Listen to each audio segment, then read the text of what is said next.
Bien. Bon, on va continuer la cinématique. La cinématique aujourd'hui, déformation et vitesse de déformation. Hein, voilà, tous les outils dont on aura besoin. Alors, le premier objet que je veux, enfin le premier concept que je veux définir, c'est une direction matérielle. Alors, contrairement à mes habitudes, je vais faire exceptionnellement une figure parce que... voilà. Ça me permettra d'aller plus vite. Donc voilà une particule et puisqu'il y a un indice 0, en fait, elle est dans sa position initiale. Il faut imaginer ça, tout ça pour un observateur. Je n'ai pas dessiné l'observateur. Hein. Et voilà une autre particule, la même particule, excusez-moi, qui est dans sa position actuelle. Le petit trait en pointillé, ça désigne une trajectoire éventuelle, hein, de cette particule entre l'instant t0 et l'instant t. Alors le premier truc que je veux définir, c'est un chemin matériel. Vous voyez, j'ai choisi un ensemble de particules, et actuellement, cet ensemble, je l'identifie par les positions initiales, les positions de référence de cette particule. Donc ce que j'appelle C0P, c'est un chemin, un ensemble de particules, hein, dont la position de référence est C0, hein, et issu de P. Issu de P, c'est important, c'est-à-dire qu'il faut que ce chemin passe par P, comme vous allez le voir. Bien, alors naturellement, là, je passe pas mal de démonstrations qui sont faites dans le polycopier pour démontrer que ce chemin se transforme en un chemin. C'est-à-dire que à l'instant T, si j'ai l'ensemble de particules que je viens de désigner dessine une ligne, eh bien, j'aurai une ligne à l'instant T. Ça, c'est dû au fait que la fonction petit f est différenciable, hein, et que le chemin que j'ai choisi initialement est un chemin régulier, c'est-à-dire une courbe régulière avec une tangente partout, etc. Bon, donc là, les détails de la démonstration, comme quoi j'obtiens bien un chemin à l'instant t, donc je note c'est TP, hein, issu de la particule P. Bon, donc en fait, je dis que tout chemin se transforme en un chemin, mais pas de la même forme, évidemment. Hein. Bien, si je prends une particule générique P' sur ce chemin matériel, eh bien, avec ce que je viens de dire, je suis sûr que la particule P' va se retrouver dans une position XP', qui est aussi sur le chemin matériel. Voilà. Bon, si je considère maintenant une biparticule, donc là, vous voyez, je viens de la dessiner, c'est le petit segment, là, qui est entre P et P' en position initiale, et que je fais tendre la particule générique P' vers le chemin P, eh bien, je vais obtenir un vecteur tangent à l'origine.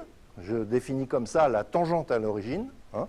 Et donc, en fait, cette tangente, c'est U0, je l'appelle U0. C'est la limite, lorsque P' tend vers P, de la différence des positions de XP' moins XP, divisé par la norme, pour avoir un vecteur unitaire. Donc, en fait, ce que je fabrique par cette formule, c'est un vecteur unitaire qui est la tangente à l'origine du chemin, hein, lorsque P' tend vers P, tangente unitaire. Donc, c'est ça qu'on appelle une direction matérielle. D'accord ? Bon, alors j'aurais aussi bien pu prendre le chemin C0, là j'aurais pu prendre une ligne droite, mais ça aurait un petit peu compliqué ma figure, mais c'est certainement pas, après à l'instant T, cette ligne droite ne serait pas une ligne droite. Hein. Donc en fait j'ai pris deux courbes, mais deux courbes différentes. Donc ce qu'on appelle direction matérielle, c'est cette tangente unitaire, c'est-à-dire vous choisissez un chemin matériel, vous prenez le vecteur unitaire à l'origine de ce chemin matériel, donc au point P, hein, enfin pardon, à la particule P, ici. Bien, si je fais le même raisonnement sur la position actuelle, eh bien, vous voyez que lorsque P' va tendre vers P, c'est-à-dire en suivant toujours le chemin matériel, eh bien, je vais obtenir une direction UT, unitaire, définie un peu de la même manière, mais avec les positions actuelles et non pas les positions de référence. Donc, en fait, ça, c'est la même direction matérielle, mais dans sa position actuelle. D'accord ? C'est la même direction matérielle parce que c'est le même chemin matériel s'il s'agit des mêmes particules. D'accord ? Voilà.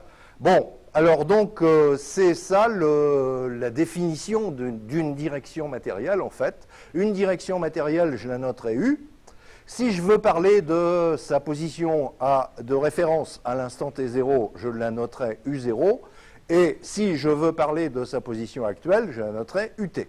Mais c'est la même direction matérielle. C'est défini avec les mêmes particules. D'accord? Voilà. Alors, on peut écrire la relation entre U0 et T, elle nous sera utile. Je vous rappelle que, en fait, la petite formule que j'ai écrite en petit ici, c'est la différence des positions actuelles, c'est le gradient des positions actuelles multiplié par la différence des positions de référence. Hein, c'est la définition habituelle du gradient. Les petits points, là, c'est comme d'habitude, les choses qui tendent vers 0 lorsque P' tend vers P. D'accord? Et donc, en utilisant ceci, c'est-à-dire je remplace là, dans l'expression de UT, j'aurai une relation entre UT, U0 et F. Hein.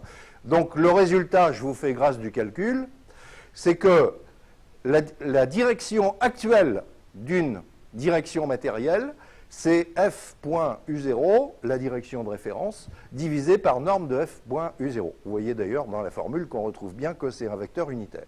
Hein. Bien. Et la relation inverse, bon, bah ça, c'est de la pure algèbre. Hein. C'est-à-dire qu'on peut exprimer U0 en fonction de UT ou bien UT en fonction de U0. Hein.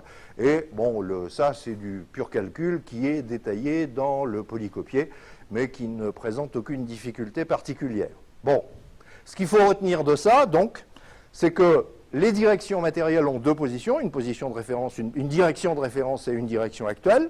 Hein, et que je sais écrire la relation entre les deux à l'aide du gradient de la transformation à l'aide du grand F. Voilà. Alors, quand on veut parler de déformation, en fait, la chose qui nous intéresse, par rapport à un solide réputé indéformable, quelle est la définition d'un solide réputé indéformable? Eh bien, c'est de dire que la distance entre deux particules du solide est constante dans le temps, c'est-à-dire que ça reste la même. Donc ici, on va on va calculer pour un mouvement quelconque quelles sont ces variations de longueur de biparticules, hein, et spécialement en termes de limite lorsque P' tend vers P. On va donc définir comme ça la dilatation linéique. Si vous avez des dilatations linéiques, c'est-à-dire des longueurs à l'instant t qui sont différentes de longueurs à l'instant t0, c'est que c'est un milieu déformable. S'il n'y a pas de dilatation linéique, c'est un milieu indéformable. Bien, alors prenons une particule P et une particule P' qui appartient au chemin issu de P que j'ai défini tout à l'heure. Premièrement, on va identifier les particules par leur position de référence. Bon, ben, on va bien, mais on va faire les deux, rassurez-vous. Alors je refais le petit dessin que j'avais tout à l'heure, juste pour mémoriser. Hein. Donc, je décide de désigner les particules par leur position de référence. Hein. Donc, c'est-à-dire que dénommer les particules, ça veut dire que x0p appartient au chemin C0, hein, c'est-à-dire le dessin, la position du chemin matériel à l'instant initial. Bien. Donc, je sais, à cause de la description de Lagrange, que xp c'est égal, xp' c'est f de x0p' moins le f de x0p. Hein. La définition du gradient que je viens de rappeler donc, me permet d'écrire ça, avec les petits points comme d'habitude qui tendent vers 0 lorsque P' tend vers P. Ensuite, je calcule la norme de cette longueur, de la longueur actuelle, pardon, de celle-là. Hein. Donc, en faisant le produit scalaire du vecteur avec lui-même. Donc, en fait, vous voyez que en fait, je ne fais jamais que le produit scalaire de f.x0, enfin, disons, bon, ouais, x0p' moins x0p, produit scalaire avec lui-même, j'obtiens le carré de la norme, hein, et plus des choses qui tendent vers 0 comme d'habitude, enfin, qui vont tendre vers 0. Et donc là, c'est de la pure algèbre aussi, c'est-à-dire que si j'ai un tenseur du second ordre, point un vecteur, et que je fais le produit scalaire aussi, ça s'écrit aussi comme ça, c'est-à-dire avec un f transposé ici. Bon, ça c'est de la pure algèbre. Hein. Et je divise chaque membre de l'égalité par la norme au carré. Donc en fait, vous voyez que ici, je le divise celui-là une fois, c'est-à-dire que je vois apparaître ici les deux vecteurs unitaires. Hein. Et donc ce que je vais appeler la dilatation, alors donc oui, je vais donner les noms. Ça, c'est le rapport de la longueur à l'instant t sur la longueur à l'instant t0 au carré. Donc la dilatation linéique au carré, parce que ce que j'appellerais la dilatation linéique, c'est le rapport des longueurs, tout simplement. Hein. Eh bien, c'est un vecteur u bar 0 qui est celui-là, et puis le même vecteur u bar 0 que vous avez là. Donc finalement, le rapport des longueurs, enfin on va le définir, la dilatation linéique d'une direction matérielle issue de P, c'est la limite lorsque P' appartenant au chemin tend vers P du rapport LT sur L0. Vous voyez, conceptuellement c'est simple, on fait le rapport des longueurs, la longueur à l'instant t, la longueur à l'instant 0. Si ce rapport vaut 1, eh bien c'est pas déformé. Enfin, disons, c'est pas dilaté dans cette direction. Hein, et s'il est différent de 1, eh bien, c'est dilaté. Bon, alors donc, je tire de la formule que vous avez ici. Lorsque P' tend vers P, eh bien, appartenant au chemin CP, bien sûr, le vecteur u bar 0 tend vers u0, c'est ce que j'ai donné ici. U bar 0, c'est le vecteur unitaire du segment, hein, et il tend vers le vecteur unitaire u0. Et donc, KL de U, eh bien, c'est lorsque je passe à la limite, les petits points disparaissent, puisque ça, c'est des choses qui tendent vers 0 lorsque P' tend vers P.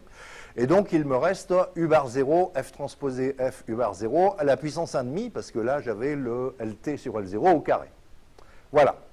Bon, donc en fait, ce qu'on appelle la dilatation linéique, hein, c'est la limite du rapport LT sur L0. D'accord ? Voilà, alors donc maintenant je peux refaire le même calcul en identifiant les particules par leur position actuelle, c'est-à-dire qu'au lieu d'écrire cette égalité, je vais écrire cette égalité. C'est-à-dire que cette fois-ci, j'exprime la position initiale en fonction des positions actuelles, donc c'est remplacer f par f-1, c'est-à-dire l'inverse de la transformation. D'accord ? Après, bon, je passe les calculs parce qu'en fait, c'est exactement la même chose qu'au-dessus, sauf que vous échangez les indices 0 et t et que vous remplacez f par f-1. C'est tout. Hein. Il n'y a pas de différence. Donc, le même déroulement de ce calcul. Et à la fin, je trouverai donc L0 sur LT au carré. Hein, L0 sur LT et pas LT sur L0. J'inverse les indices 0 et t. Hein. Et donc, j'obtiendrai U bar F moins transposé F-1. Donc, c'est vraiment le même calcul qu'au-dessus en faisant les échanges que je viens de dire. Hein. Et donc, finalement, quand on passe à la limite, c'est-à-dire lorsque P' tend vers P, eh bien, je trouve l'expression de KL de U du rapport LT sur L0, pas L0 sur LT, bien sûr. La dilatation, c'est LT sur L0 par définition. Hein. C'est pour ça que vous avez un moins 1,5 ici. Hein. C'est-à-dire qu'on prend l'inverse de L0 sur LT. Donc voilà. Donc vous voyez que la dilatation la dilatation linéique, c'est-à-dire la limite du rapport LT sur L0, hein, peut s'exprimer de deux manières. Soit j'identifie les directions de la direction matérielle avec U0, et à ce moment-là, c'est de la première manière, ou bien j'identifie la direction matérielle avec UT, et c'est de la deuxième manière. Vous voyez ? Donc, identifier une direction matérielle avec U0 ou UT, vous avez des formules différentes pour savoir quelle est la dilatation linéique de cette direction matérielle. Est-ce que c'est clair ? Ça va ? Bien. Alors, donc, on va regarder maintenant ce que c'est qu'un tenseur de déformation, donc, entre les instants T0 et T. Bon, alors je rappelle les deux formules de l'expression de la dilatation linéique d'une direction matérielle. J'ai écrit KL de U ici sans indice, parce que ça dépend si j'identifie ma direction matérielle avec U0 ou UT. Hein, et les deux formules que j'ai écrites dans la page précédente. Bon, alors vous voyez que vous avez des choses qui sont basées sur F transposé F, c'est mis en rouge sur la première ligne. Hein. Ça, c'est quand on identifie les directions matérielles avec leur direction de référence. Hein. Ou bien avec F transposé, là, c'est quand on identifie les directions avec UT et non pas avec U0. d'accord? Direction actuelle, direction de référence, de la même direction matérielle. Bon, alors, les tenseurs, je vais vous en donner une certaine liste, hein, parce que dans la littérature, il y en a plein. Donc, il faut que vous sachiez vous y retrouver. Hein. Alors, le premier tenseur que j'introduis, donc, il est basé sur f transposé f.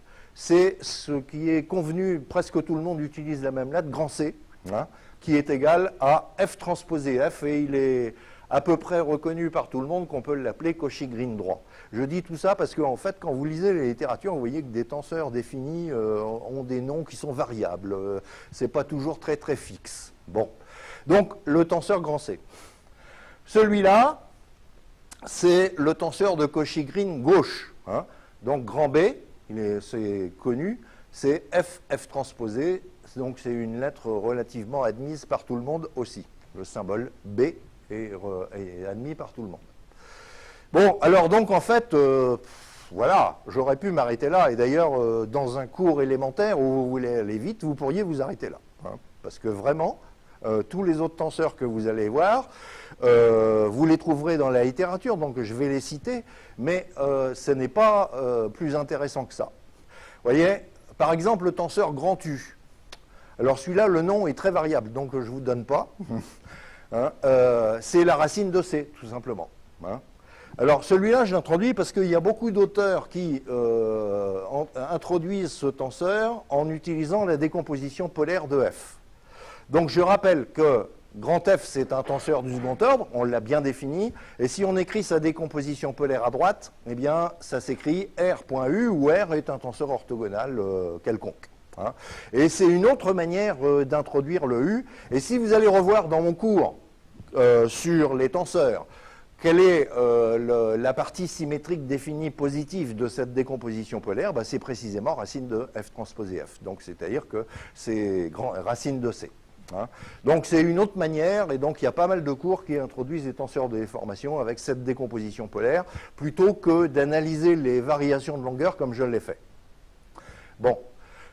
Là, eh ben, c'est le même principe. On prend V, il est défini comme racine de B. Bon, celui-là, il vient de la décomposition polaire, mais cette fois-ci, c'est la décomposition polaire. Hein. On sait qu'on a F égale RU ou bien VR. Hein. Donc, rappelez-vous la décomposition polaire des tenseurs du second ordre que je vous avais donné. Alors, pareil, le nom est variable aussi, donc je n'en cite pas. Et même, en fait, dans toute la suite du cours, je me contenterai de désigner le type de tenseur de déformation que j'utilise, rien que par les lettres que je suis en train de vous donner. Hein. Comme ça, il n'y aura pas de confusion possible. Bien, donc, racine de C, bon, voilà, c'est des tenseurs de déformation.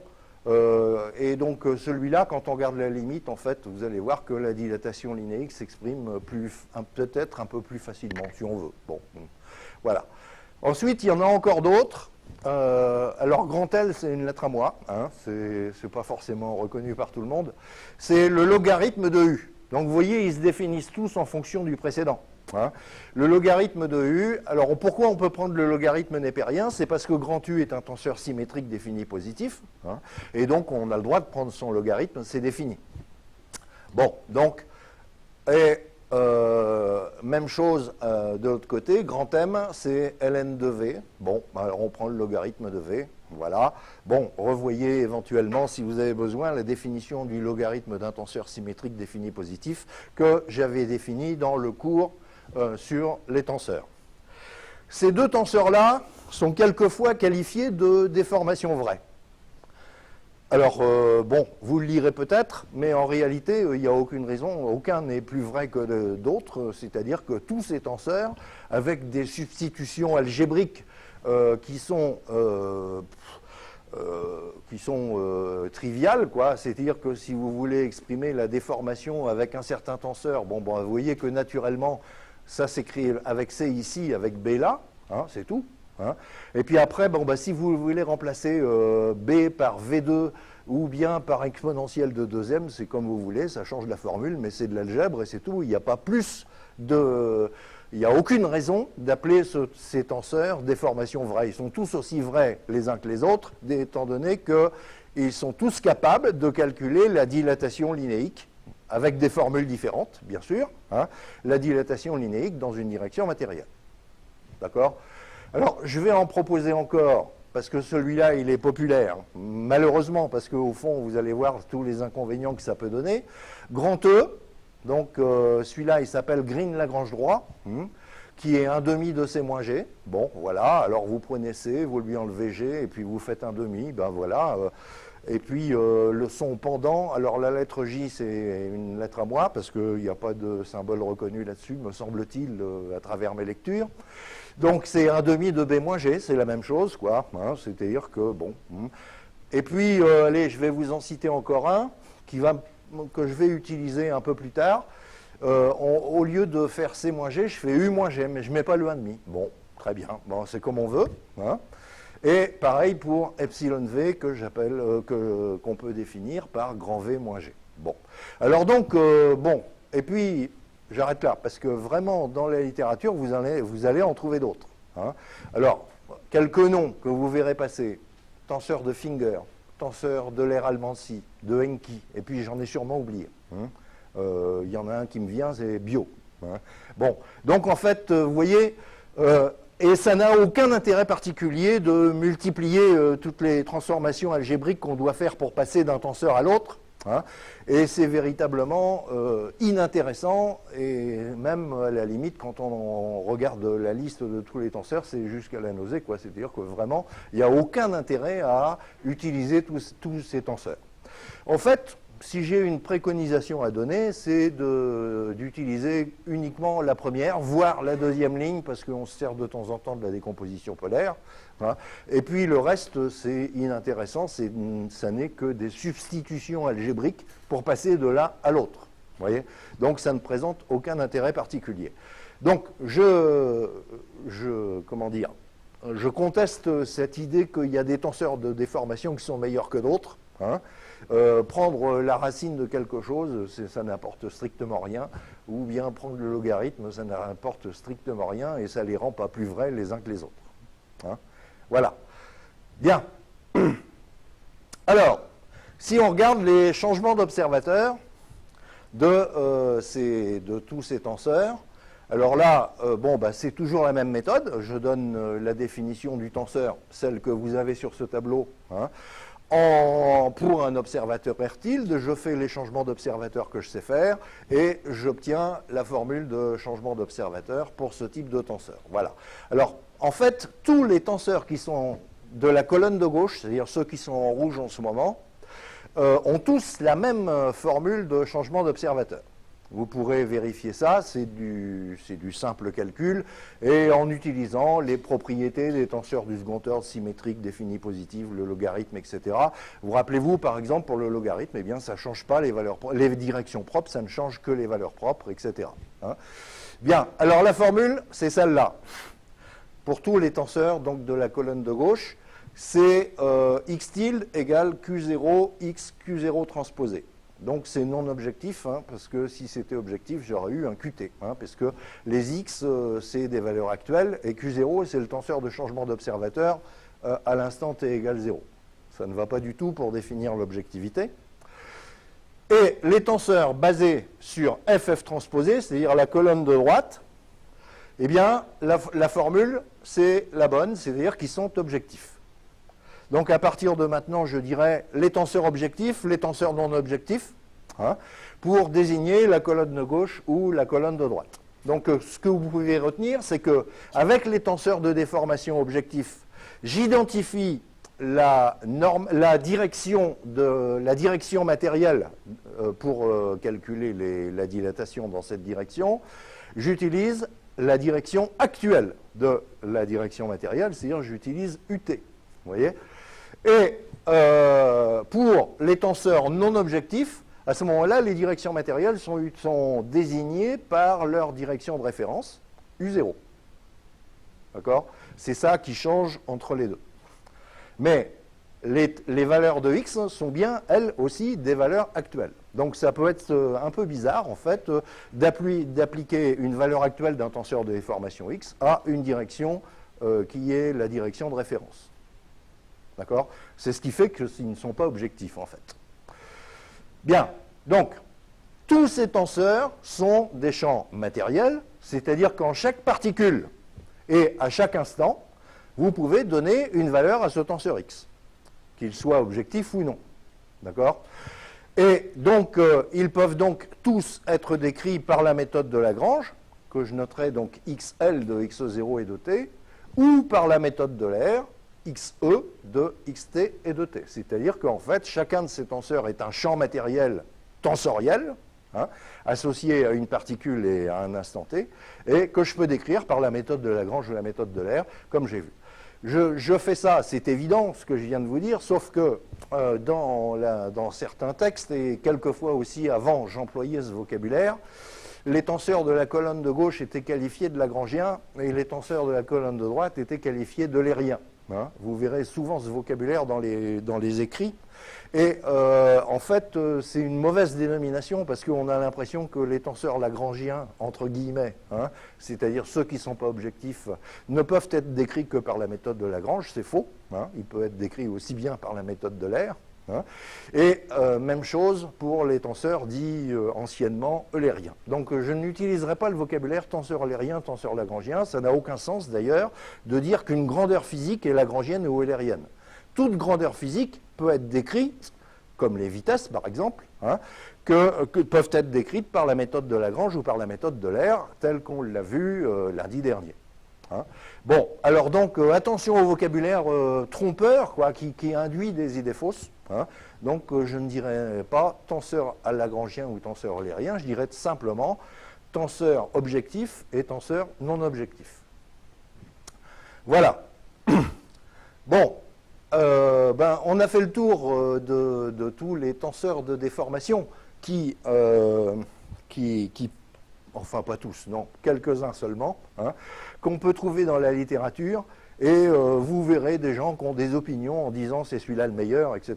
Et vraiment, là, il n'y a aucune raison. Vous voyez qu'on passe algébriquement de l'un à l'autre par simple substitution algébrique, et que ça ne présente aucun intérêt, sinon de compliquer les formules. Hein. Voilà. Bien. Donc, tout tenseur grand X, qu'il soit objectif ou non objectif, peut être décrit par la méthode de Lagrange ou par la méthode de l'air. Bien. Alors, on va citer quelques propriétés pour passer de l'un à l'autre. Premièrement, une relation entre les tenseurs objectifs et non objectifs. En fait, je rappelle que la décomposition polaire, là, F égale RU égale VR, eh bien, c'est cette dernière égalité qui va me permettre de passer de U à V. Hein. Donc, en fait, je vais passer d'un tenseur objectif à un tenseur non objectif, tout bêtement. Hein. Et puis après, pour les autres, vous prenez le log, le carré, bon, etc. Hein. Donc, en fait, on a V qui est égal à R, U, R transposé. C'est directement lu ici, en rouge, hein, de la formule en rouge.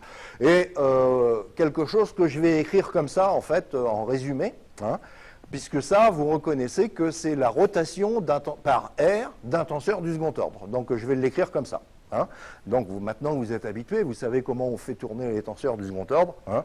On ne change pas les valeurs propres, on ne change que les directions propres, etc. Hein.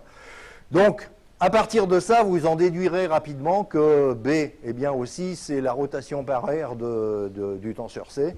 Et bon, vous finirez vous-même, en fait, c'est la même relation tout le temps, c'est-à-dire que même quand on prend le logarithme, etc., ou le carré, et ça ne change rien, c'est toujours une rotation de tenseur par la même rotation R, hein, entre les tenseurs objectifs et les tenseurs non objectifs. Hein. Les directions propres. Alors, quand on tourne un tenseur par R, les directions propres changent. Alors, donc, j'introduis les notations.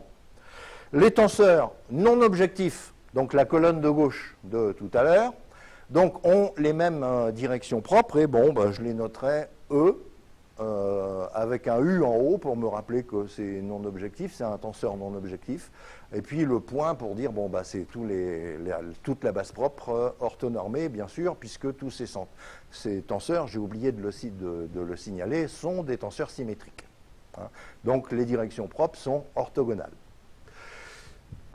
Les tenseurs objectifs ont les mêmes directions propres, et puis du fait de la rotation que j'ai signalée avant, en fait, la relation entre les directions propres des tenseurs objectifs et les tenseurs non objectifs, eh bien, c'est une rotation par R. des directions propres. Vous voyez? Bon, donc voilà pour les directions propres. Donc on dira que les directions propres des tenseurs objectifs, hein, c'est une rotation par R des directions propres de tenseurs non objectifs. En fait, c'est la même relation que vous avez là, hein, pour les tenseurs et non pas pour les vecteurs. Bien, les valeurs propres, eh bien, U et V ont les mêmes valeurs propres, parce que ce sont et donc ce sont ce qu'on appelle les dilatations linéiques principales. J'ai pris U et V, c'est-à-dire c'est les rapports simples LT, les limites de LT sur L0, pas de LT sur L0 au carré. D'accord? Donc on a appelé dilatation linéique un rapport LT sur L0, et les valeurs propres de U et de V, qui sont des limites de LT sur L0 et pas de LT sur L0 au carré, eh bien, on les appelle les dilatations linéiques principales, et je les appellerai lambda avec un indice. D'accord? Bon, alors donc, les valeurs propres de U et V sont les mêmes, donc c'est des limites de LT sur L0, pas de LT carré. Hein. Les valeurs propres de C et de B, eh bien, c'est évidemment lambda 2, hein, puisque B, c'est le carré de V, C, c'est le carré de U, et quand vous vous mettez dans la base propre, eh bien, vous trouvez que les valeurs propres sont les carrés.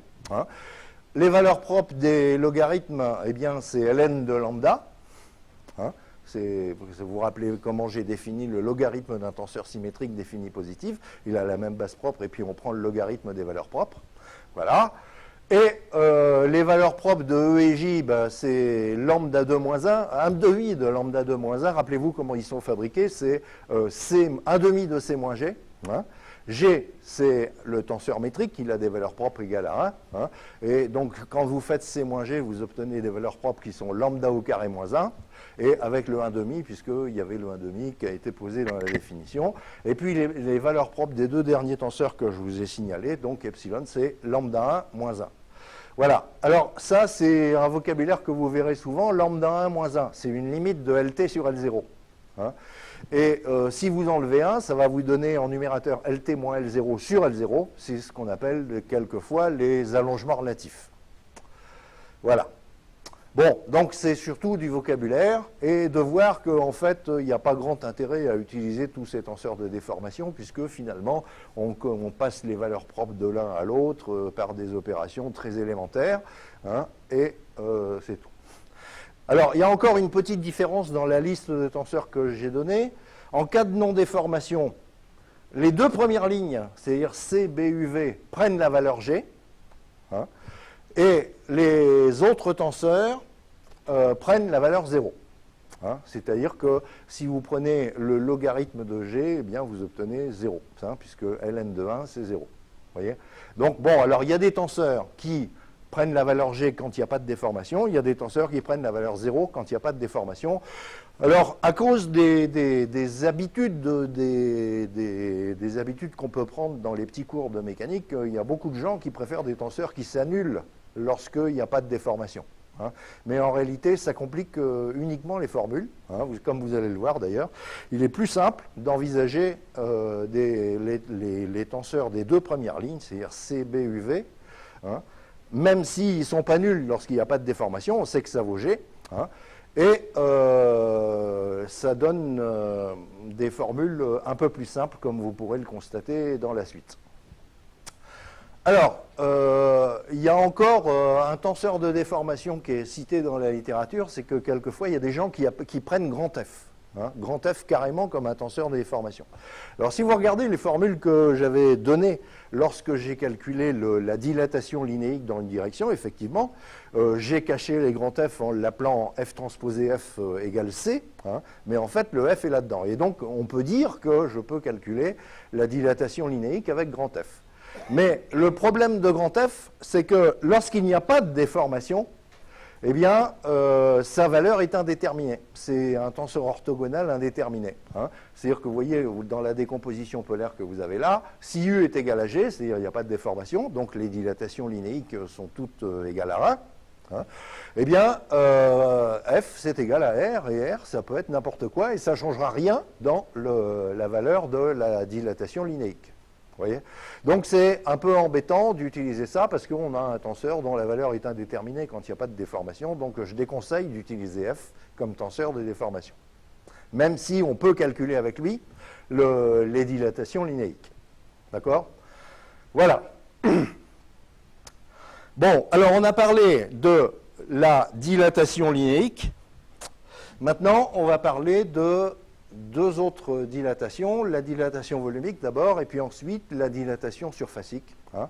C'est-à-dire qu'on a regardé les variations de longueur, mais on va voir que les tenseurs de déformation que je viens de définir servent aussi à calculer des dilatations de surface et des dilatations de volume. Vous voyez?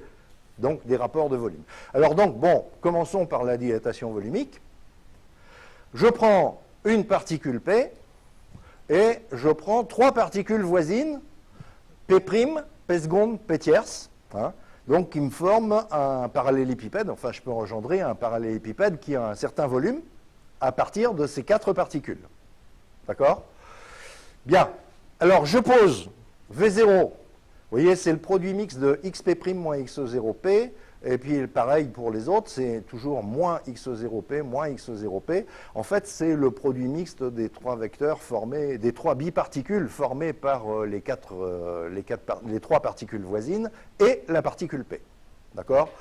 Et donc ce volume V0, en fait, c'est un volume, c'est exactement le volume du parallélépipède engendré par les quatre particules.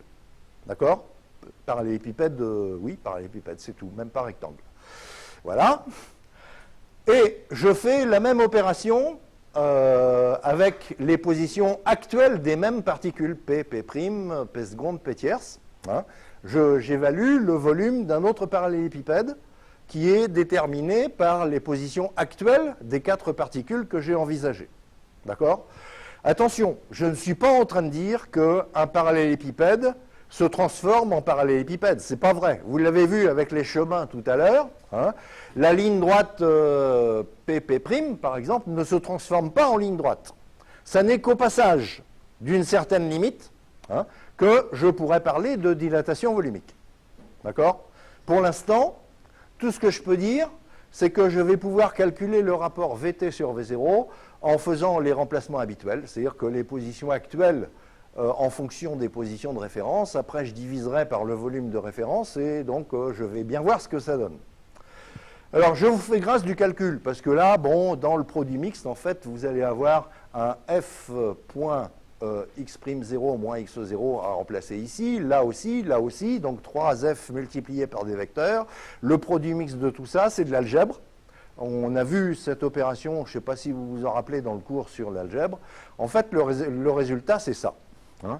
Donc, je vous fais grâce du calcul algébrique qu'il y a. C'est que le rapport VT sur V0, c'est le déterminant de grand F. Le grand F, il apparaît puisque vous avez remplacé les positions actuelles avec grand F x0. D'accord? Vous trouvez ça, vous trouvez le déterminant de F, plus des choses qui tendent vers 0 lorsque P' tend vers P, que je ne détaille pas. D'accord?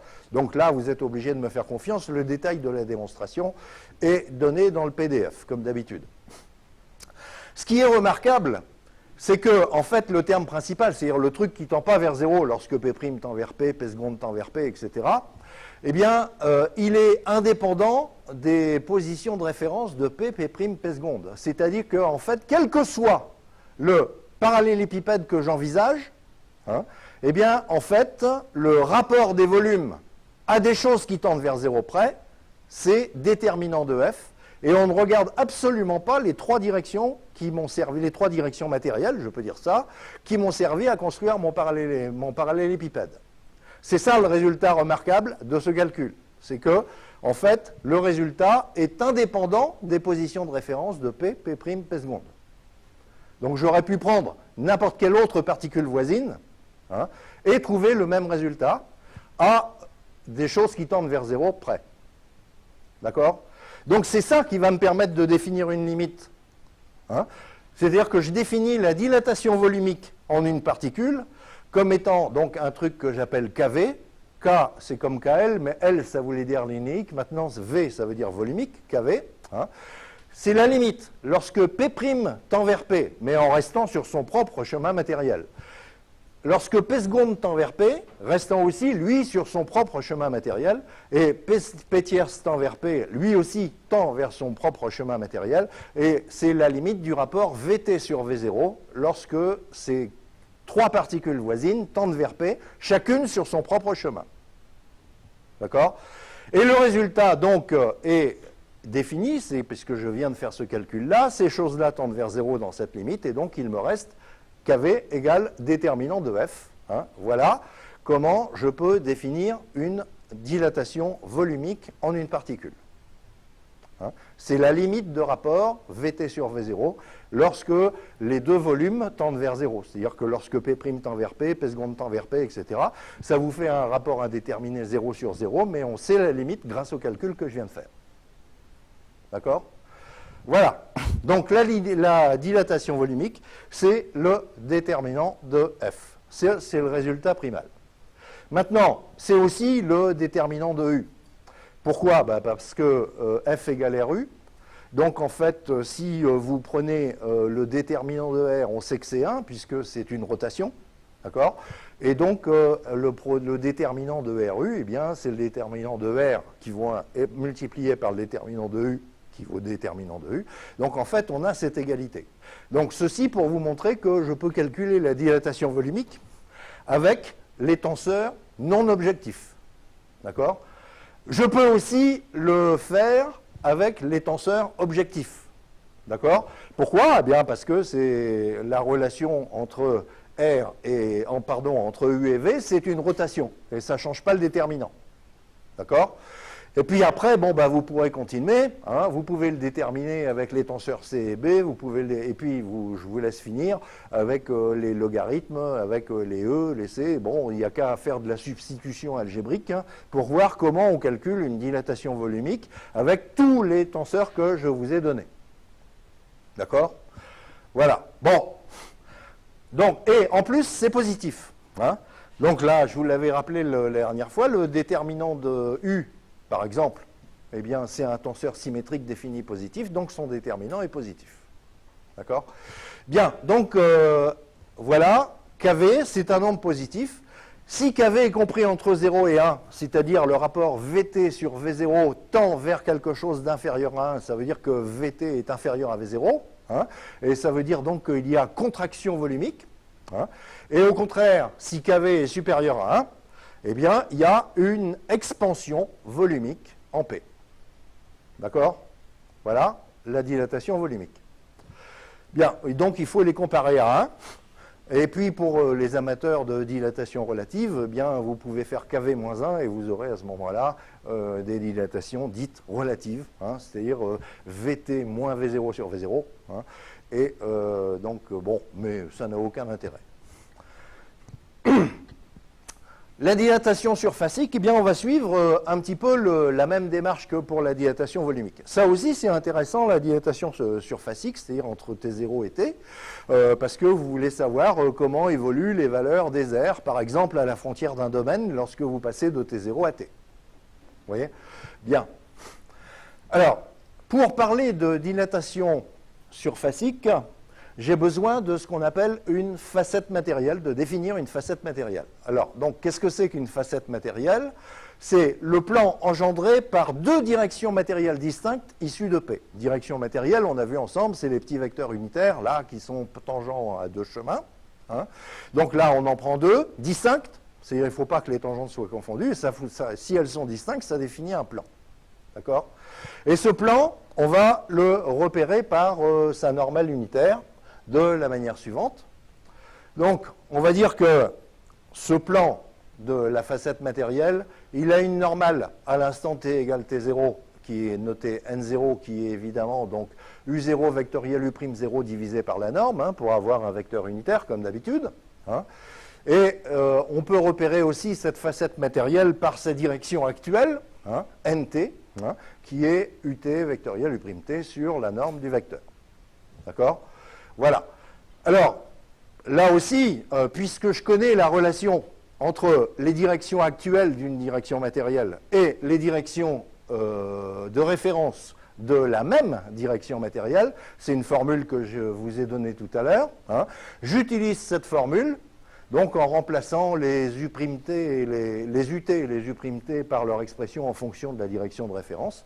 Et je vous fais grâce du calcul algébrique pour prouver que NT, en fait, s'exprime en fonction de N0 avec cette formule-là. Hein? Alors, il est à noter, bon, puis je donne la formule inverse aussi, ça aussi c'est de l'algèbre, bon, c'est bon. Donc, il est à noter que, en fait, si vous vous rappelez la formule de passage de la direction d'une direction matérielle initiale à une direction actuelle, hein, ça s'écrivait FU sur la norme de FU. Hein. Et bien là, c'est F-T qui est à la place, c'est-à-dire que la formule de changement des normales à une direction matérielle, hein, n'est pas la même que celle des directions matérielles. Autrement dit, la normale à une facette matérielle n'est pas une direction matérielle. D'accord ? Il ne faut pas faire cette confusion. C'est important, ça. C'est-à-dire que on verra quand on analysera un petit peu plus de cinématiques de déformation, notamment dans des mouvements particuliers comme les cisaillements, etc. Ces choses-là sont importantes à retenir. Hein. La normale à une facette matérielle n'est pas une direction matérielle. Hein. C'est-à-dire que si vous preniez une direction matérielle qui soit confondue, mettons à l'instant t0, avec la normale à une facette matérielle, après le mouvement, à l'instant t, eh bien, vous n'aurez pas les mêmes directions. La normale ne sera pas confondue avec la direction matérielle qui était confondue au départ. Vous voyez ? Ça, c'est important. Bon. Alors, donc, le détail de ces calculs, bon, ben là, c'est un petit peu plus pénible. Hein. Je vous engage à aller voir la démonstration dans le PDF, là, parce qu'il y a des produits vectoriels. Là, vous remplacez UT par FU0 sur norme de FU0, etc. C'est un peu lourdingue à écrire, mais bon, voilà, quoi. Je vous épargne ce calcul. Bon, alors maintenant, on va parler de dilatation surfacique, c'est-à-dire que maintenant qu'on a défini des facettes matérielles, eh bien, on va les utiliser. Alors, je reprends la même méthode de raisonnement que tout à l'heure, à savoir que je prends une particule P et deux particules voisines, pas trois, deux, hein, pour définir un plan, hein, de deux directions matérielles, voilà. Et donc, ça, c'est de la géométrie. Vous savez que, en fait, si je fais le produit des positions de ces deux biparticules, hein, eh bien, le résultat sera porté par la normale, N0, d'accord ? Et en fait, le dénominateur, c'est-à-dire la norme que j'avais en dessous, là, eh bien, c'est l'aire d'un parallélogramme qui est formé par les trois particules P, P', P seconde. Bon, c'est de la géométrie que tout le monde connaît. Hein. Et donc, je peux écrire la même chose à l'instant actuel. Et, bon, bah, c'est la même formule, sauf que j'aurai une autre aire, évidemment, hein, ST. Là encore, j'insiste pour dire, je ne suis pas en train de dire qu'un plan se transforme en plan. Hein, c'est-à-dire qu'un parallélogramme, non. Mais c'est quand on passera à la limite que l'on pourra voir que le rapport de ces deux aires planes, lorsque P' tend vers P et lorsque P seconde tend vers P, eh bien, ce rapport tend vers une limite qui est indépendante de P et de P'. Voilà. Alors donc, c'est ce que j'écris. Là, comme d'habitude, pour calculer le rapport des aires, donc S0 sur ST, eh bien, je dois écrire ces deux positions de biparticules, la PP' et PP seconde, en fonction de F et puis les positions initiales. Finalement, donc, après calcul, algébrique, hein, rien de... Qu'est-ce qu'il y a ? Il y a des questions ? Non ? Non ? Non, je vous vois vous agiter, là. Bon, donc, le rapport des deux aires, hein, après calcul... Bon, là, pareil, vous irez voir dans le PDF le détail algébrique, mais c'est de la géométrie, des produits vectoriels, etc. Bon, c'est pas méchant. Eh bien, ça s'écrit comme ça. Déterminant de f multiplié par norme de f-t.n0. Voilà, le rapport ST sur S0. Hein. Et même remarque analogue à tout à l'heure, c'est intéressant de voir que le résultat principal, parce que ça, les petits points, c'est des choses qui tendent vers 0 lorsque P tend vers P' et puis P seconde tend vers P. Hein. Eh bien, non, j'ai dit P' tend vers P et P seconde tend vers P. Eh bien, ce résultat principal ne dépend que de la normale à la facette. il ne dépend pas des positions de P et de P' qui peuvent avoir n'importe quelle position dans le plan. Vous voyez? Donc, c'est ce qui me permet donc de définir une dilatation surfacique. Hein. C'est la limite lorsque P' tend vers P, en restant sur son chemin matériel, lorsque P seconde tend vers P, en restant sur son propre chemin matériel, et le résultat de cette limite est indépendant en fait des positions P et P' dans le plan de la facette. Vous voyez? Et donc le résultat, donc c'est ça, c'est ce que j'appellerais la dilatation surfacique de la facette identifiée par n. Hein. Eh bien, c'est déterminant de f, norme de f-t.n0, c'est-à-dire le résultat qui est écrit ici en rouge. Voilà le résultat de la limite. Et donc, comme pour précédemment, cette dilatation surfacique, je peux utiliser soit les tenseurs de déformation non objectifs, soit les tenseurs de déformation objectifs. Les tenseurs de déformation non objectifs, voilà, vont... Alors bon, là, déterminant de f, c'est kV, vous le savez. Hein. Et puis, là...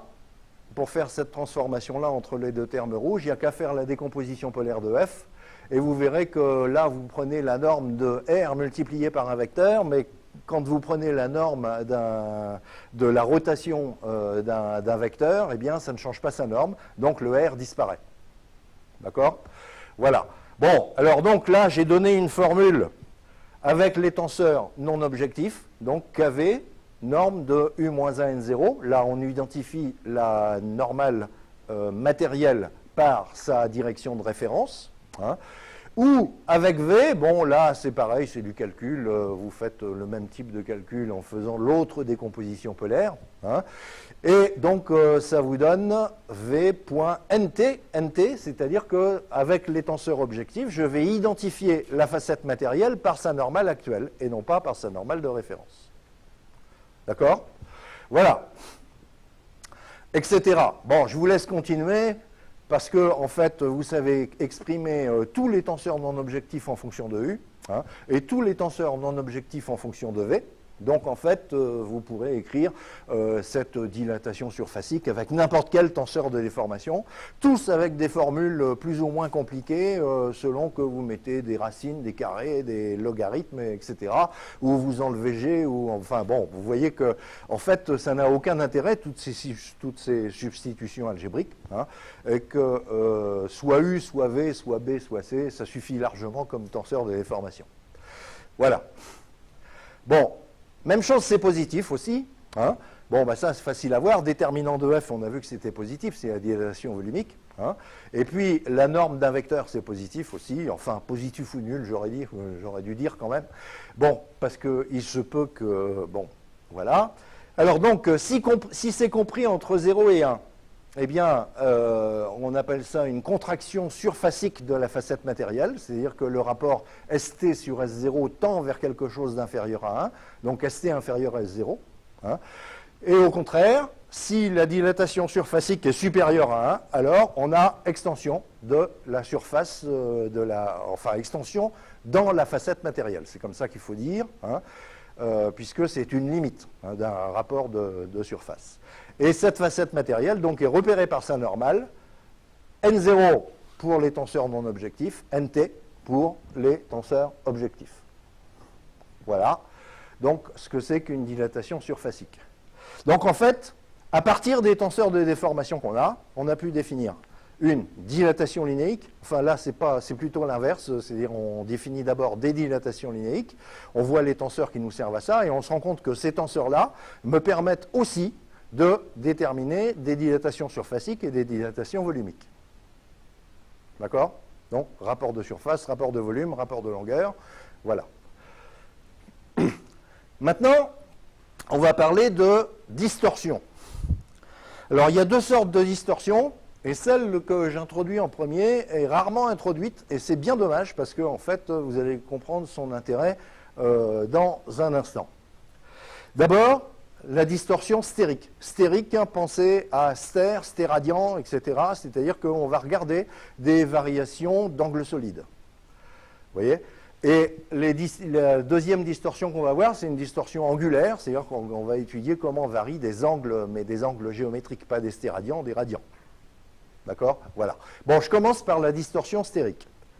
Alors, comme les gens, on n'est pas bien habitués à utiliser les stéradians, etc., en fait, je vais légèrement déformer le problème, enfin, transformer le problème. Donc, je vais prendre 3 directions matérielles issues de P. Bon, alors donc, vous avez l'habitude. Hein, et attention, ça c'est important, initialement orthogonales.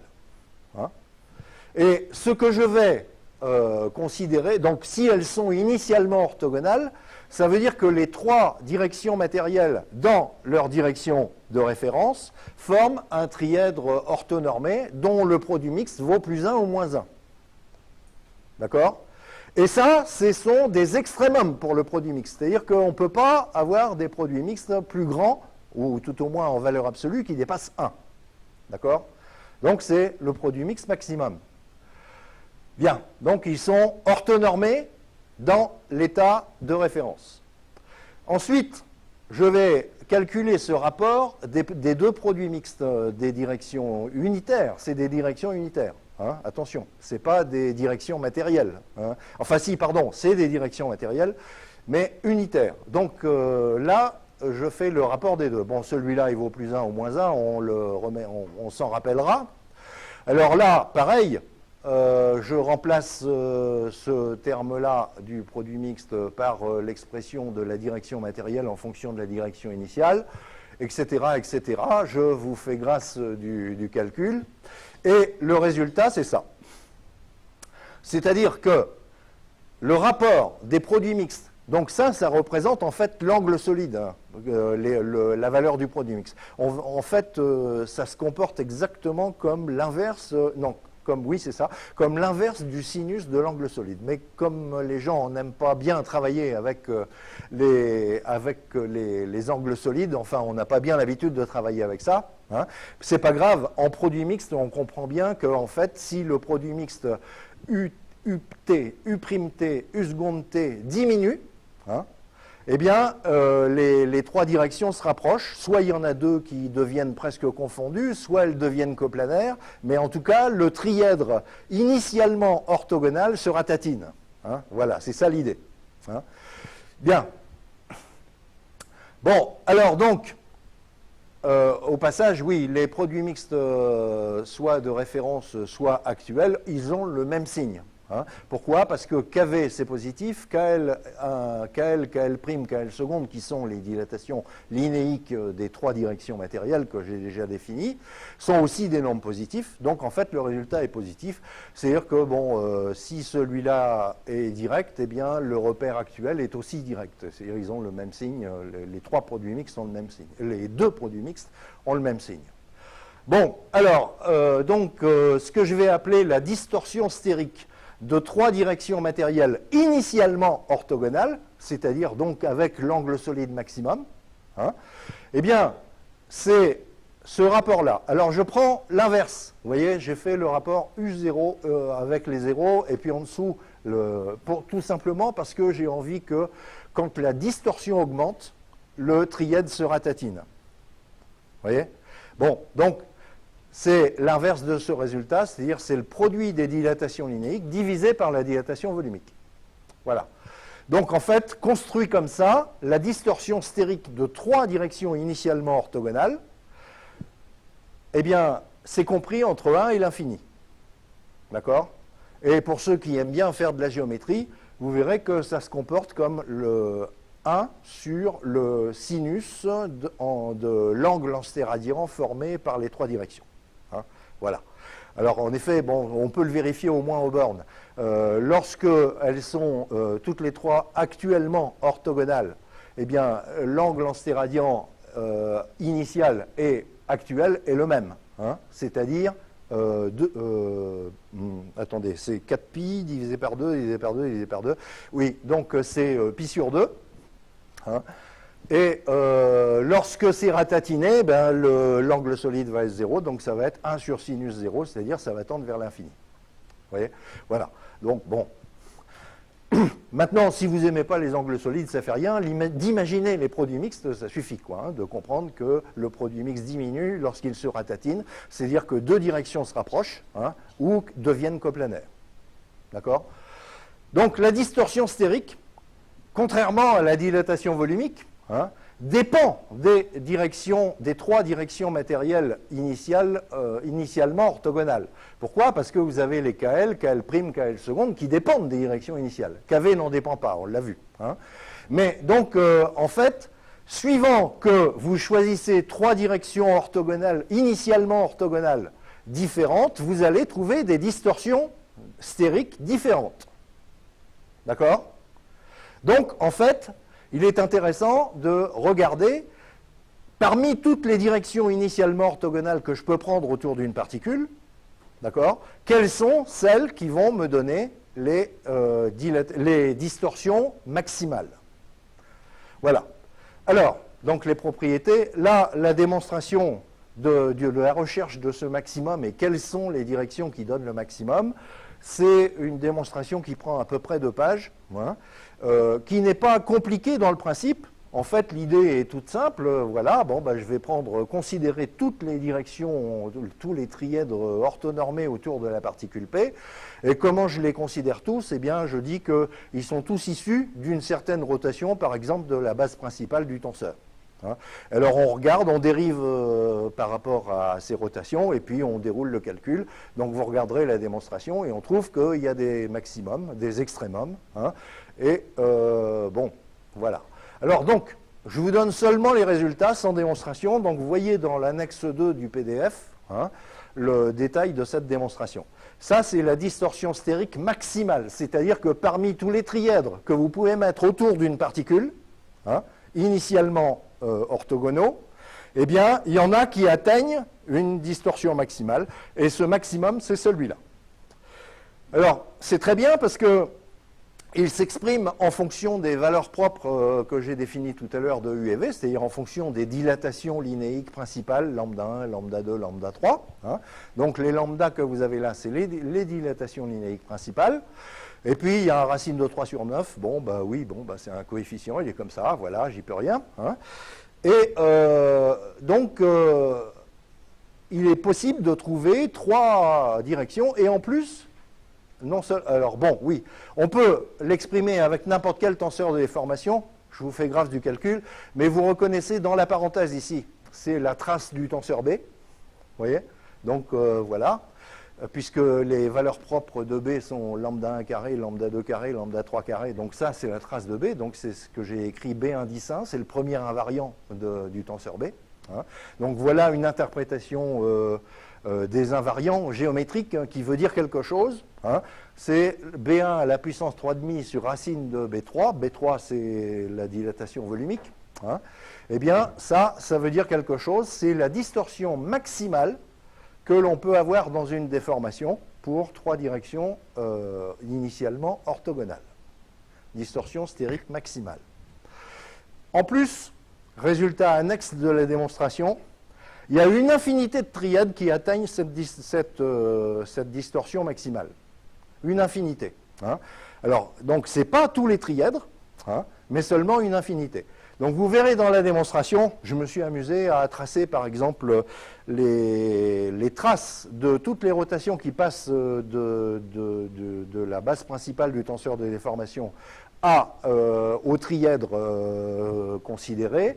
Et donc j'ai tracé en fait uniquement les axes de rotation, la trace des axes sur la sphère unité. Et ça dessine un chemin, c'est-à-dire qu'il y a une infinité de triplets de directions matérielles, mais pas tous. Hein, une infinité à une dimension, on pourrait dire, hein, de triplets de direction matérielle initialement orthogonales qui atteignent cette distorsion maximale.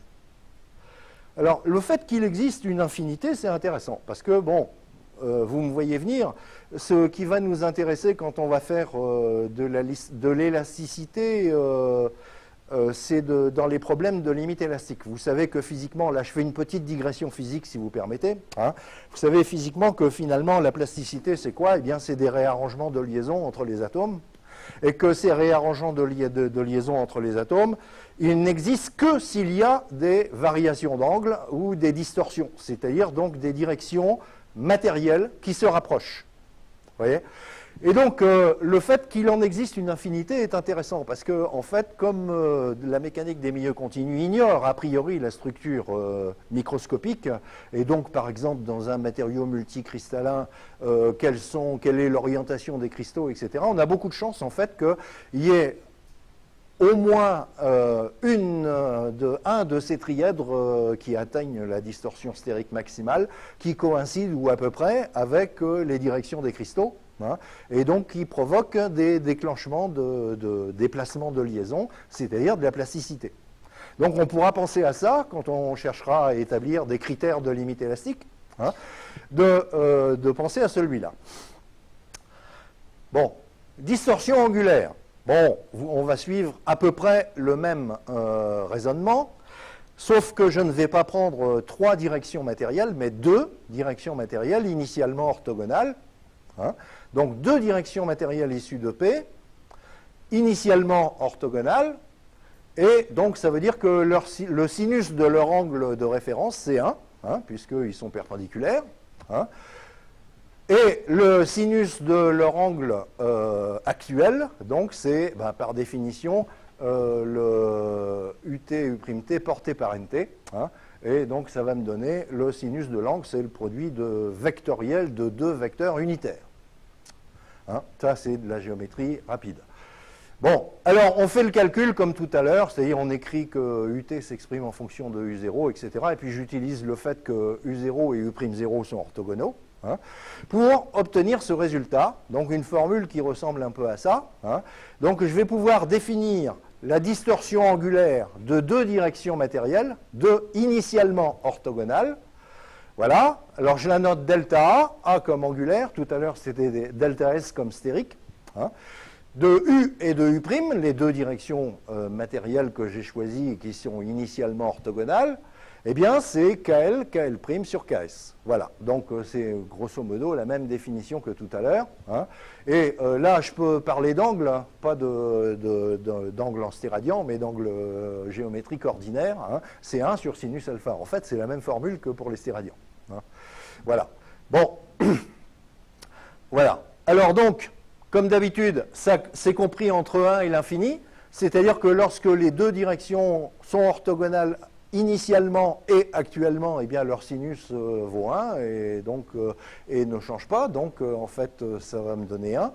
Et puis ça tend vers l'infini lorsque l'angle tend vers 0, c'est-à-dire que les 2 directions matérielles initialement orthogonales se rapprochent, hein, et deviennent presque confondues.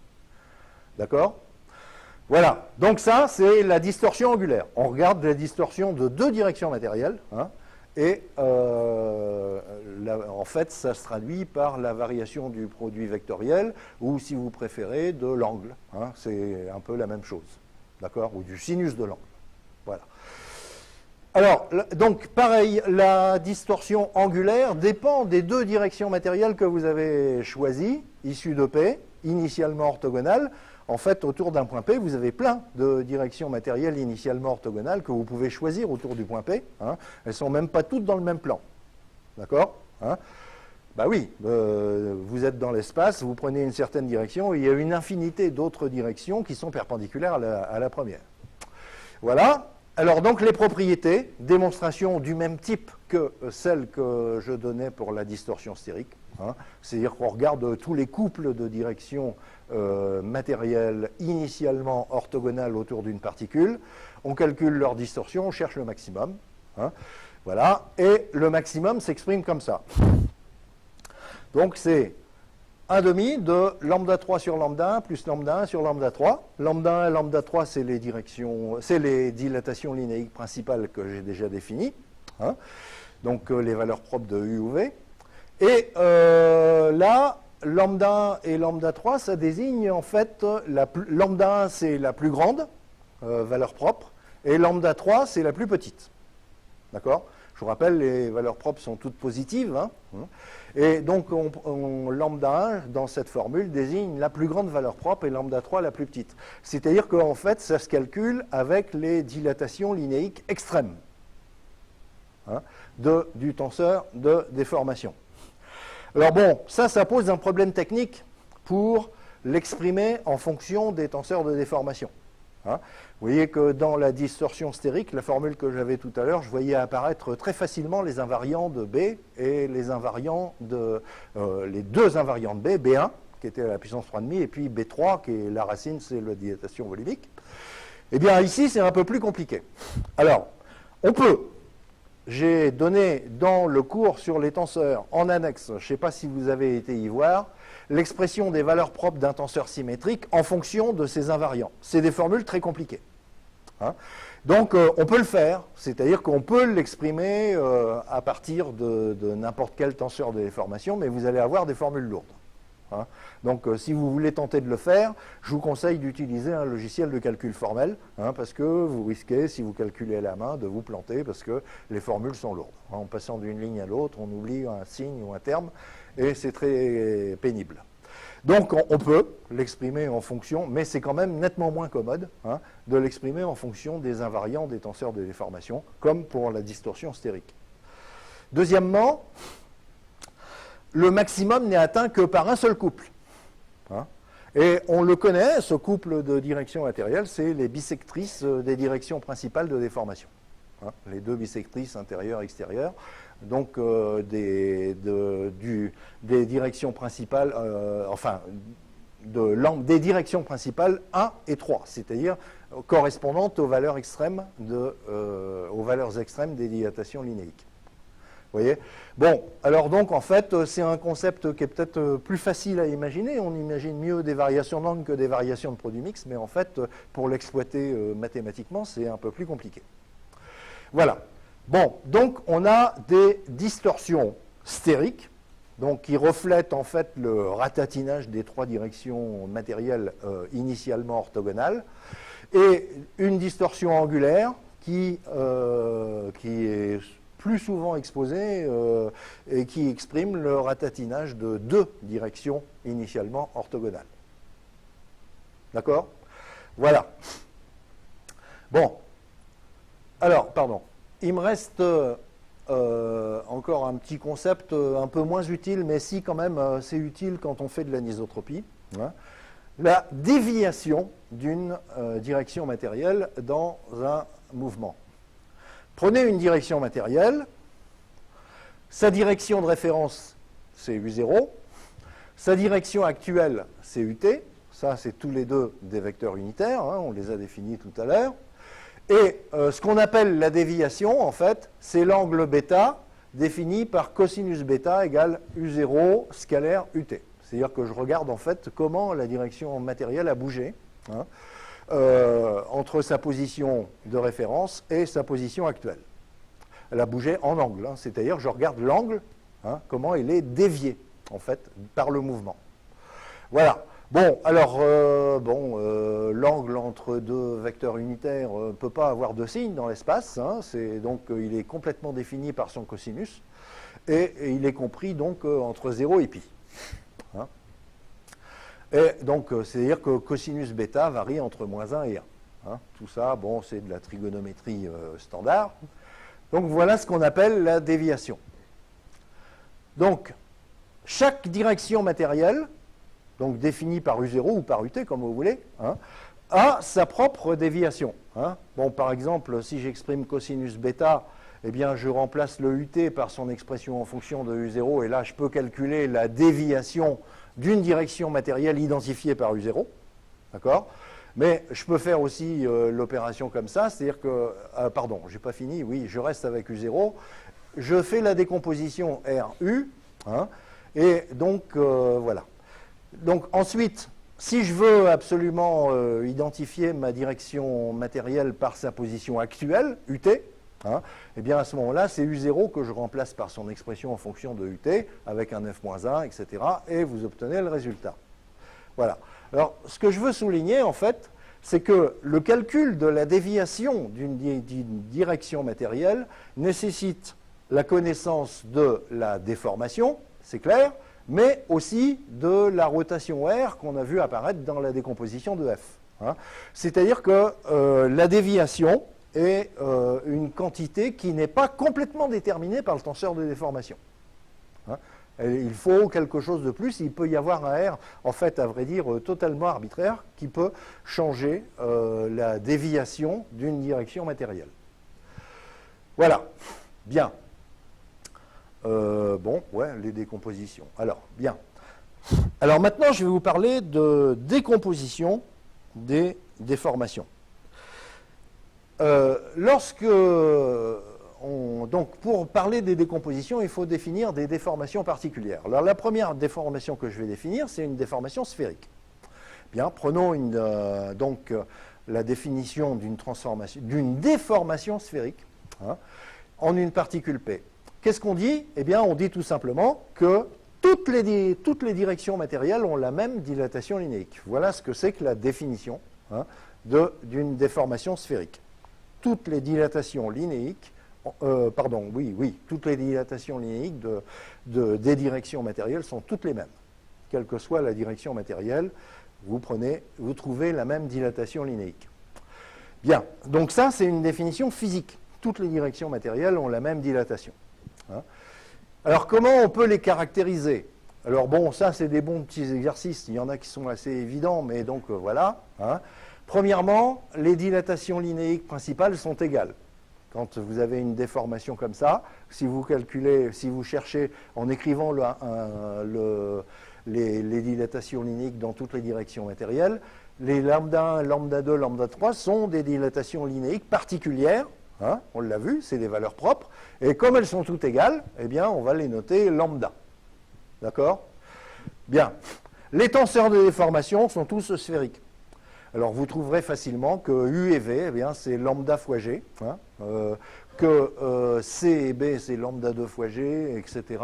Que L et M, c'est log de lambda fois G. C'est-à-dire, en fait, c'est tous des tenseurs sphériques, c'est-à-dire des multiples, hein, du tenseur métrique. D'accord? Donc, dans une déformation sphérique, les tenseurs de déformation sont des tenseurs sphériques. D'accord? Pour E et J, c'est la même chose. 1,5 de lambda 2 carré moins 1G. Bon, bah ça vient de la définition de E. Hein. Et puis, pour epsilon U et epsilon V, c'est 1,5 de lambda moins 1G. Tout ça, c'est des trucs qui sont élémentaires à voir. Mais c'est encore des tenseurs sphériques aussi. Hein, de toute façon, même si leur facteur est un petit peu plus compliqué. Donc, en fait, une déformation sphérique, c'est équivalent à un tenseur de déformation sphérique. D'accord? Les dilatations, eh bien, dans toute direction matérielle, c'est KL de U, eh bien, c'est égal à lambda, toujours, hein, puisque toutes les dilatations linéiques, c'est écrit dans la définition, elles sont toutes égales, et donc en particulier dans les directions propres, donc c'est égal à lambda. Hein. La dilatation surfacique dans une déformation sphérique, c'est lambda 2, et la dilatation volumique dans une déformation sphérique, hein, c'est lambda 3. Hein. Voilà, bon, ça, c'est pas trop compliqué. Et vous pouvez essayer de les démontrer rigoureusement en exercice. Ça vous fait réviser toutes les définitions que j'ai données précédemment. Les distorsions, eh bien, la distorsion stérique, quelles que soient les trois directions que vous prenez initialement orthogonales, bah, c'est toujours 1. C'est-à-dire qu'en fait, il n'y a pas de distorsion. Il n'y a pas de distorsion stérique dans une déformation sphérique. Et il n'y a pas de distorsion angulaire non plus. Donc vous voyez que c'est quand même une déformation bien particulière. Hein. Mais bon, ben voilà. Alors, simplement, je vais faire une remarque sur la déviation. Bon, ben, on prend la formule précédente et on trouve que cosinus bêta, c'est U0 grand R, U0. Pourquoi il n'y a plus que le grand R quand on fait la déviation? Eh bien, c'est parce que vous vous rappelez, ça s'écrivait avec RU, mais comme U, en fait, c'est un multiple de G qui est proportionnel à lambda, etc., vous ne trouvez que ça. Donc, vous pouvez aussi l'écrire R UT, R transposé UT, c'est-à-dire, en fait, c'est le produit d'un vecteur, le produit scalaire d'un vecteur avec son tourné par R. Hein. R.UT, ou bien R.U0, c'est le tourné par R du vecteur, U0, et vous faites son produit scalaire avec le vecteur U0. Hein. Donc en fait, où R est une rotation quelconque. C'est-à-dire que dans une déformation sphérique, en fait, eh bien, je peux avoir une déviation des directions matérielles qui est quelconque, mais toutes les mêmes pour toutes les directions matérielles. Toutes les directions matérielles ont la même déviation, hein, mais on ne peut pas la connaître à partir d'un tenseur de déformation. D'accord? Voilà. Bon, c'était une petite remarque au passage. Voilà. C'est-à-dire qu'un tenseur de déformation, ça ne décrit pas tout le mouvement. Voilà, c'est... Bien. Alors, j'ai parlé donc d'une déformation donc, sphérique. Maintenant, je vais parler d'une déformation isovolume. Alors, définition d'une déformation isovolume, c'est la plus naturelle qu'on puisse donner, c'est-à-dire que la dilatation volumique est égale à 1. Voilà, tout simplement. Hein. Bon. Alors, comment on les caractérise? Ça, c'est des exercices et ils sont un peu plus compliqués, mais vous avez tous les détails des calculs ici, dans le PDF. Alors, là, le produit des trois dilatations principales, c'est la dilatation volumique, c'est 1. Voilà. Donc, en fait, là, il faut que le produit des trois valeurs propres, donc les trois dilatations linéiques principales, soit égal à 1. C'est ça, c'est la caractérisation. C'est pratiquement la même chose que ça, puisqu'on sait que KV, c'est lambda 1, lambda 2, lambda 3. Les tenseurs de déformation, eh bien, on a leur déterminant. Hein, vous vous rappelez, c'est la dilatation volumique. Hein. Eh bien, donc, c'est égal à 1. Là, on a aussi l'exponentielle de trace de L. Là, j'ai pris les tenseurs L et M, là, les logarithmes. Donc, on prend l'exponentielle de la trace et on trouve 1.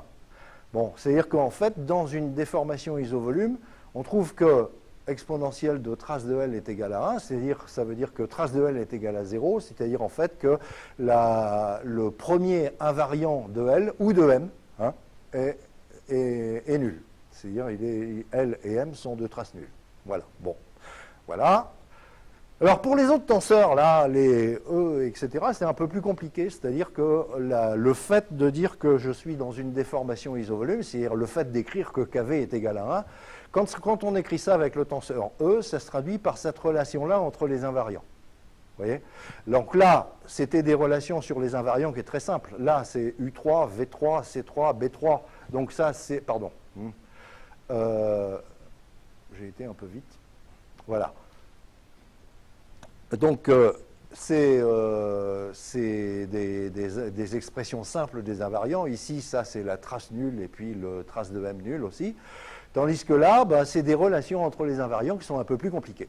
Hein. Voilà. Alors bon, je vous laisse le soin soit de chercher à les établir en disant que la dilatation volumique est égale à 1, tout simplement.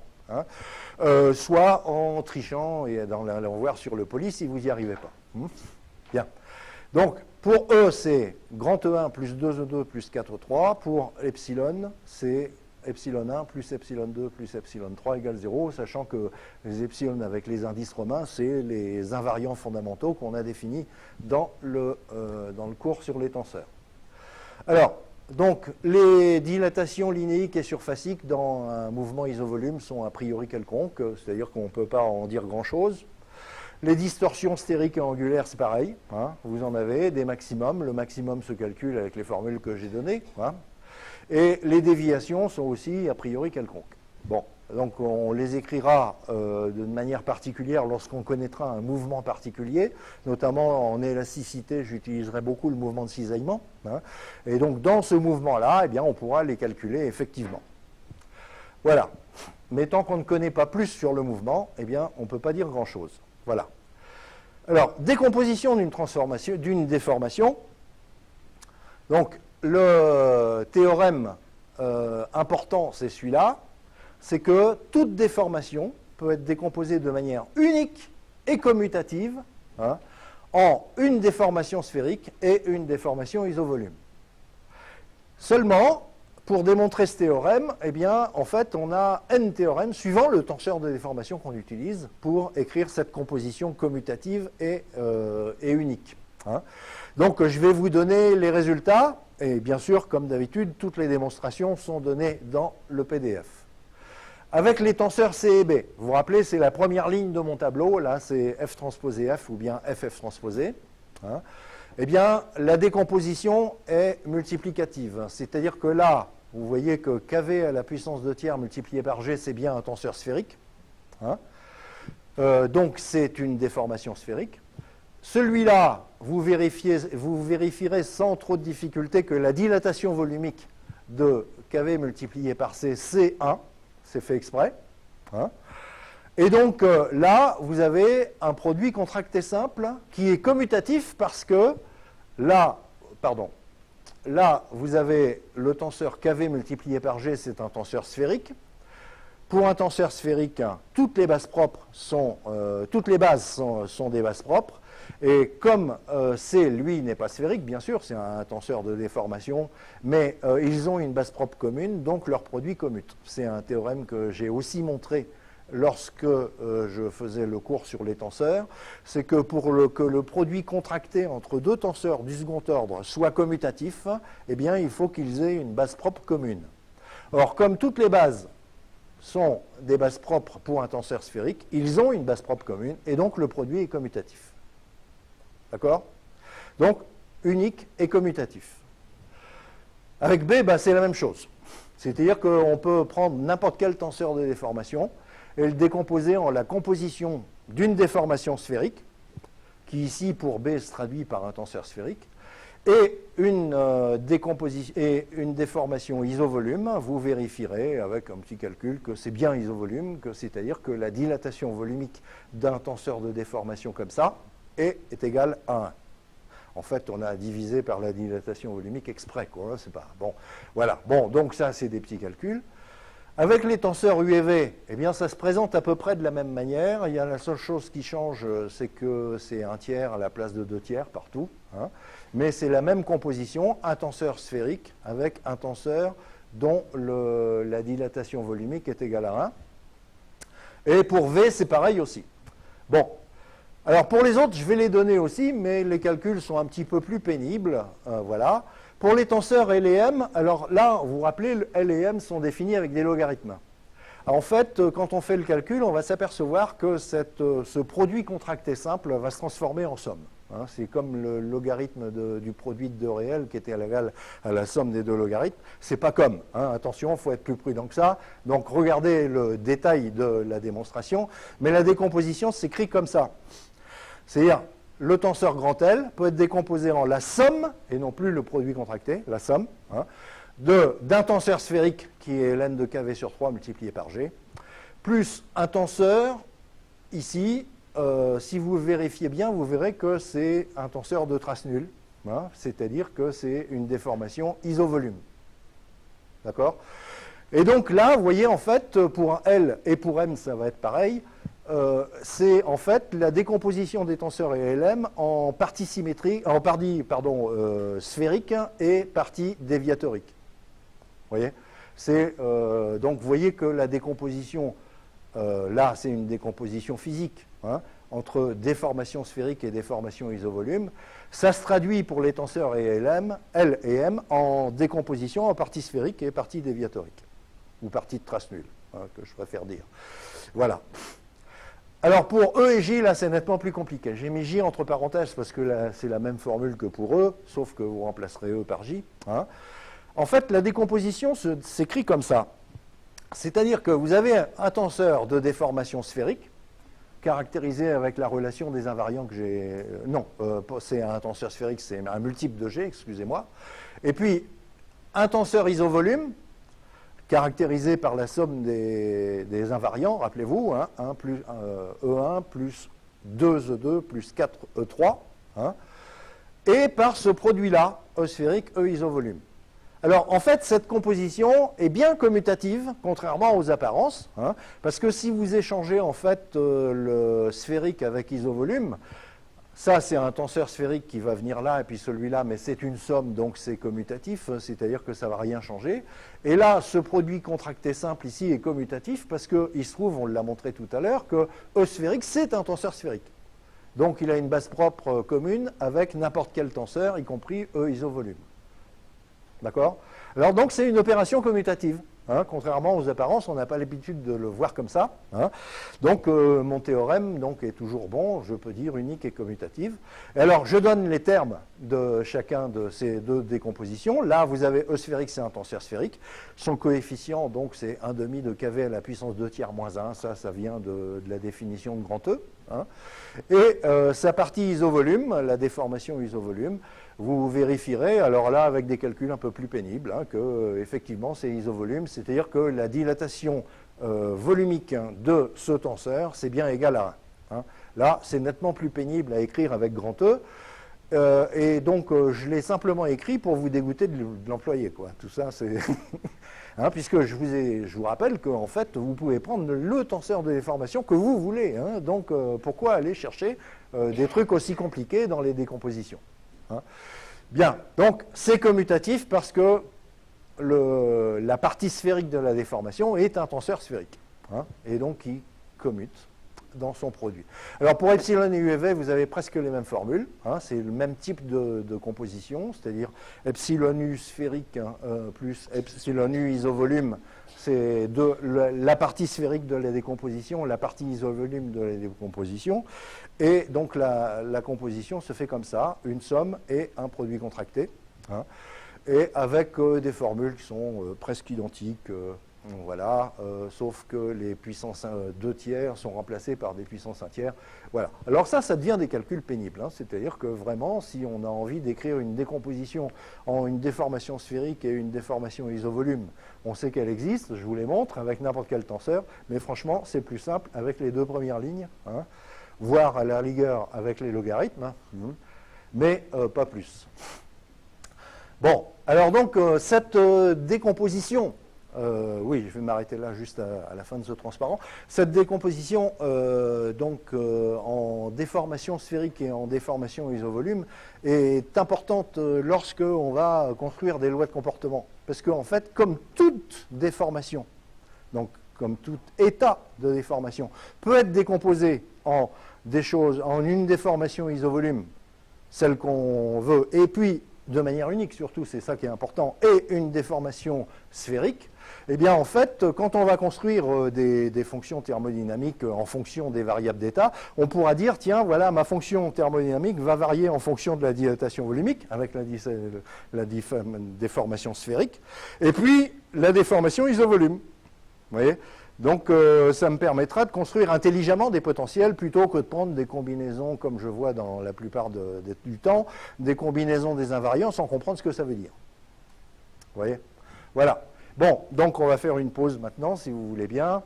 On va reprendre à 4 heures. Comment?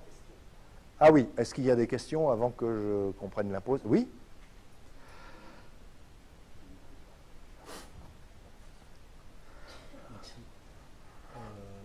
Tu as un numéro de page? Non.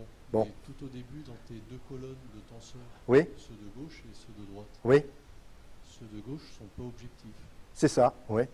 Et donc, a priori, ils sont inutilisables pour une loi de comportement.